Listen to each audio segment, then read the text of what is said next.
Hey friends, should we use Sensodyne daily? Should we use it if we don't have sensitivity? Should we rub Sensodyne directly on our teeth?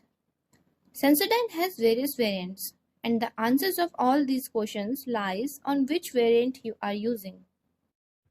Sensodyne Fresh Gel is the one which you can use daily as it is just like any other toothpaste, like Colgate Pepsodent.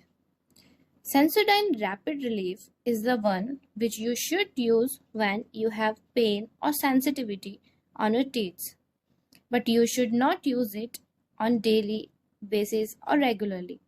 Use it just for 10 to 15 days when you have pain and then switch to your regular toothpaste because Sensodyne Rapid Relief is medicated one and medicine you should only use when you are ill. If you use Sensodyne Rapid Relief regularly, your teeth will become habitual and you will start feeling pain when you won't use this one.